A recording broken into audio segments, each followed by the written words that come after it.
Ito yung tinatawag nilang Hong Kong Park. Sarap maglangoy.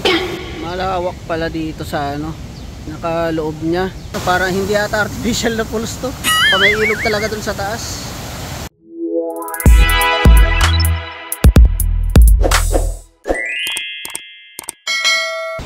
Pangalawang araw natin ngayon dito sa Hong Kong. Makulimlim at umuulan kaninang pagising namin, mga alas 5, 5:30 hanggang alas 6.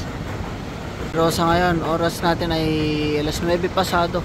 Okay naman na yung weather, so pwede na ulit tayong gumala. Ayun, ako, biglang kumulimlim ulit, maambon. Baka sumaaraw na. Ito yung gala. Kasama ulit natin si Tita Zenny, ating tour guide.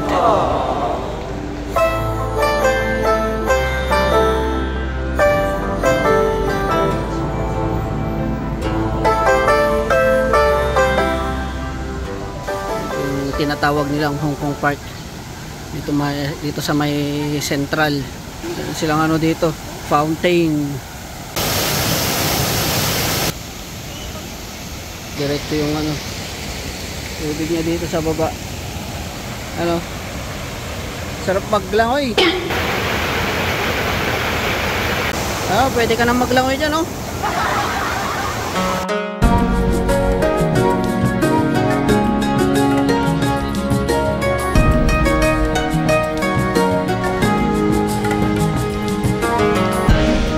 Laki ng mamangga nila dito. Mahirap ano, akyatin to sa taas. Malawak pala dito sa ano, nakaloob niya. Merong mga ano dito, mga isda, mga tilapia tsaka mga karpa ata to eh. May mga photographer dito.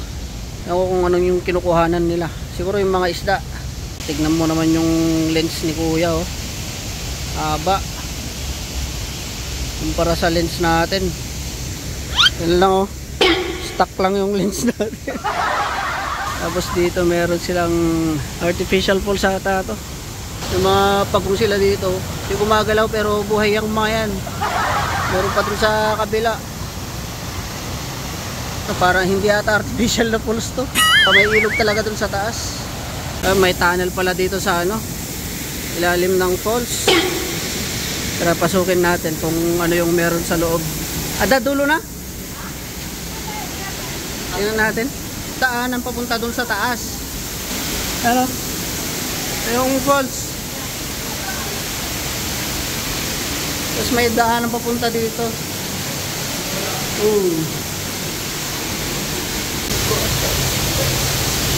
Ang dami pa palang ano, pagong dito.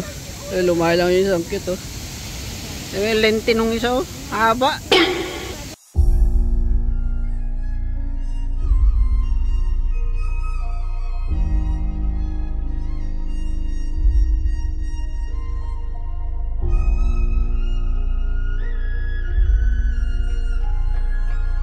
Meron palang ano dito, malapit na Hong Kong Visual Arts Center.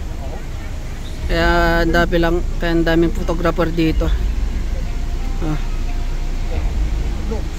Ganda, oh, mahaba ng mga lente nila. Siguro may event sila. Dami pa nila dito. Sumilong na yung ano, mga kasama natin. Grabe, sobrang init na. Hindi nga umulan, pero sobrang init naman. Pahinga muna dito sa may lilim. Pahangin kaso walang hangin. Yung tubig nila hanggang sa taas. Yung hagdan pinatubigan nila, oh. Pang apritada at chwete ng Hong Kong. Tara sa next destination natin. Next destination natin, hindi ko ulit alam.